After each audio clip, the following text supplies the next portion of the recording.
Poyana, 17 November 1964.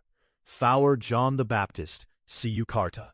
He shall come to you, the one who wore garments of animal skins, the man harsh with himself, the one who loved the light, the one who loved mankind, the one who raised his hand over the light, not because he wished to, but because he obeyed a command, John the Baptist, who in the world of the Golden City is called Faur.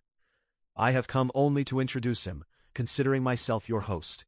Now I give him my place, because I know how difficult it is for those unaccustomed to separating themselves often from the higher spaces, in order to look toward those who live in constant turmoil. Now he himself shall speak his wish.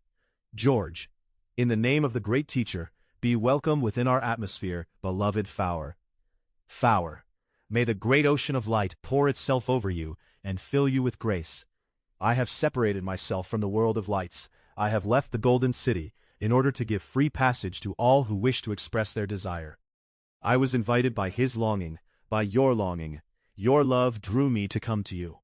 A single moment among you is an age for us, for the joy is overwhelming there, and the ocean of gladness so immense that the moments we once knew in the earthly world reveal themselves to have been entire ages within that ocean of joys. I dwell among beings who have never known such moments of earthly experience. They marvel and can scarcely believe what I tell them about earth. Even our friend, and yours, the friend of all those who leapt with joy when it was decided in council that someone from the person of the light should descend among mankind. Even he did not realize that those 33 years, as your world counts them, could be so difficult and so long. Yes, they were difficult, because he did not expect to come into such a hard world. Time seemed long to him, because he did not expect to be so misunderstood. And when he returned to the world from which he had come, he told no one of the things he had endured, because he loved the world from which he came.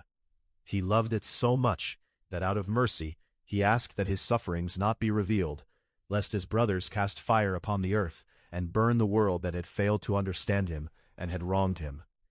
All of us who have passed along the road of this earth, of this planet, feel mercy for it. We feel ourselves bound to it, exactly as one feels bound to one's own family. So it is with all who have passed through this sorrowful, punished, tormented planet. It is our family, and we pity it. That is why stars are torn from the realms of light and cast among you, so that they may illuminate and cleanse at least a group, at least a society of men, so that here and there healthy places may still sparkle. Men are not to blame.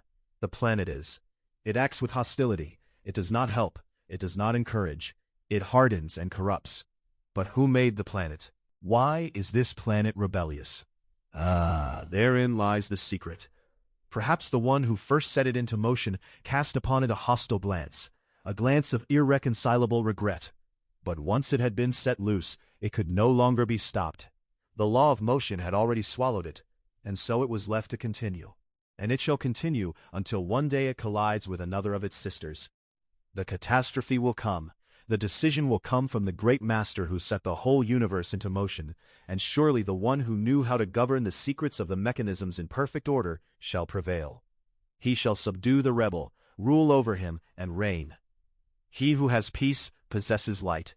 He who has light is powerful. He who is powerful conquers. He who conquers rules. He who rules is crowned by the great force, and he who is crowned remains in unbroken communion with the one who placed the crown upon him. Children need stories, so they may grow to love reading. Adults are given experiences so that they may penetrate realities. They need to touch in order to understand strength. If there were no sand at the bottom of the waters, the water would never become clear. At the base of the throne, if there were not beings from whom power is formed, the great being would have no power. If the giant head had not 2 eyes with which to behold the billions of eyes around it, it could not perceive so many ideas filled with light. And the human brain, were it not in contact with the spark from which it was severed, could neither think nor create. Light from light. Between light and darkness there exists a vast boundary, an immense abyss that cannot be crossed. I was called the greatest man born of woman, and yet in the Golden City I am the smallest. How easily I come among you, called or uncalled, because this is my mission. I myself desire to remain among you as much as possible, because, just as John said while pleading for postponement, for her transformation, for one day her transformation shall indeed come, because it cannot be otherwise. We shall not endure otherwise. For as he also said, fury shall be unleashed, and wrath shall descend from the heights of heaven. Poana, 19 November 1964. Faur John the Baptist, Faur. I have already told you that I separated myself with difficulty from the giant granite of light. Do not think I said this because I lack affection for you, the people of earth. I said it because such is the nature of that giant granite of light, formed from the beings who constitute the light itself, and they cannot understand what it means to journey towards you, because they do not know such things, and cannot easily make such a dislocation from their exalted realms, unless they receive the gaze of the great eyes of decision. They do not understand what we can possibly find in so tiny a point as earth, that we may see, understand, and speak with you. Yes, this is true. They do not know our family, and therefore cannot understand it. Only those understand it who have passed through it. Fortunately, I myself drank bitter cups. I feasted at tables full of poison.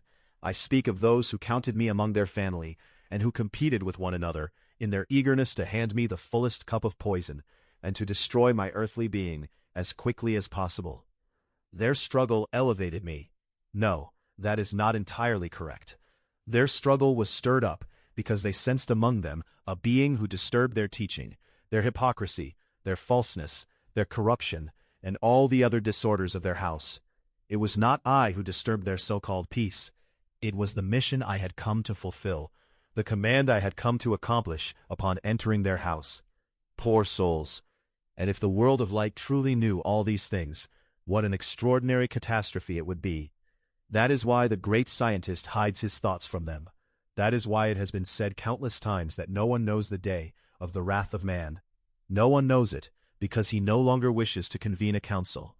The decisions shall be taken by the great divine scientist alone. He no longer wishes to see another member of the great divine body suffering. Therefore he himself shall decide the day of the great change for the planets of the universe. I heard among my brothers that you call the city of light the Golden City.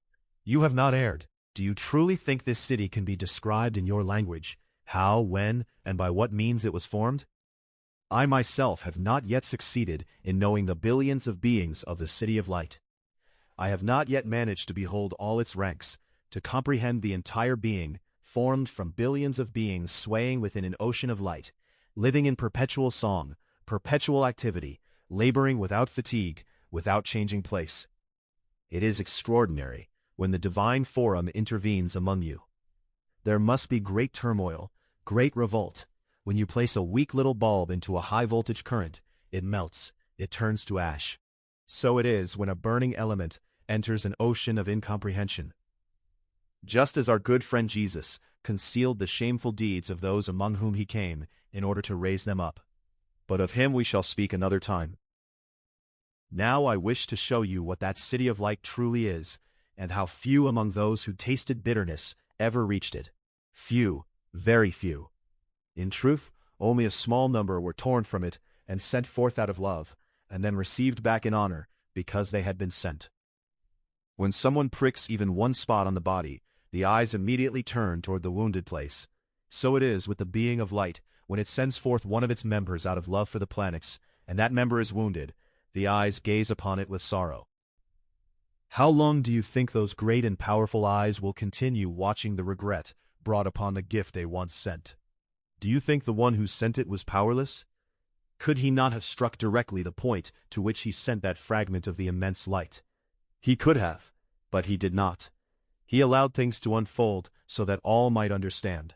In the great hour, that among stones there are precious stones, and inferior stones alike. And when the time of change arrives, all will understand the necessity of the change, and none shall regret it. Until another time. Poayana, 21st November 1964, Faur John the Baptist. May the Father of Lights, the great Governor, bless you, and grant you fruitful and beneficent reign.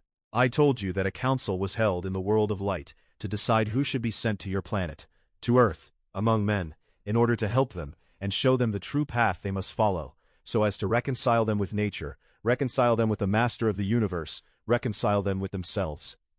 And suddenly, one beloved member of the light, a cherished member, leapt forth and cried, "Father, I will go among men. I shall go and show them our beauty, I shall show them our goodness, I shall proclaim our justice, and tell them that as great as goodness is, so great also is justice. I go to reconcile them with themselves, I go to reconcile them with us." And he allowed a tiny fragment of himself to go forth, like a grain of wheat. He cast it into fertile soil, where it decayed like a grain of wheat. He cast this ray of light, and it unfolded within that frail and pure being, allowing itself to be transformed, taking form exactly like the beings who lived in the world that the Father of Lights wished to reconcile unto himself. He became as they were, except that he did not do what all the others around him were doing. He was small, he was a child, yet he judged not as a child. He played, he did all the things children do, yet within his childhood dwelt a divine maturity. He did not know how to do evil. He grew, rejoiced, grieved, wept, healed, helped. Sometimes he even rejoiced among men. He sorrowed, he shed tears of blood. He allowed weakness to be seen. He suffered when his words were twisted. He suffered when he was struck. He felt pain when he was bound and scourged. He suffered both physically and spiritually.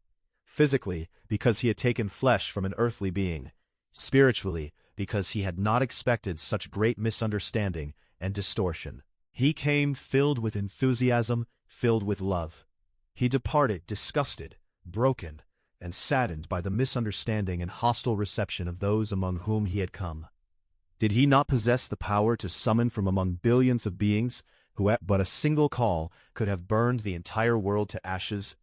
He did not wish to summon them. He did not wish to be defended. Nor did he wish to reveal from where he had come. Only once did he cry out, "Father, why hast thou forsaken me?" Oh, if only someone could capture with his pen the burden of suffering he carried within his spiritual being, because he could not show mankind the will of the Father from whom he had come. And yet, could he not have done so? Did he not possess power? His words were full of light and power, but men were heavy within themselves, weighed down by pride, believing that only they possessed power, and that no one else could overcome them. Do not imagine that simply because he was among the Jews, he belonged to them. The proof is that he went to other nations. He sought to show others the desire of the Father, the path of light upon which they were meant to walk. The bread and the water that men were meant to receive, he gave to others, to those who were more humbled, more powerless, and they received him with greater respect and greater love. Why did the one who had come forth from the throne of light have to be sacrificed? Because he was too powerful, too pure. A revolt had begun within the great block of incomprehension, among those who believed he was scattering their greatness, humiliating them. Thus began the rebellion, the struggle between this single being and the great block of the great thinkers of earthly bondage. You yourselves have often sighed, crying out with pain and bitterness toward the throne of light, saying that you live in a cursed and miserable century. My dear ones, every century has its disasters, but also its blessings. Every century has stars bestowed upon it, and curses hurled into it, both manifested through your fellow men. Every century has its heights in art, in spiritual life, and its falls into bottomless abysses. Until another time.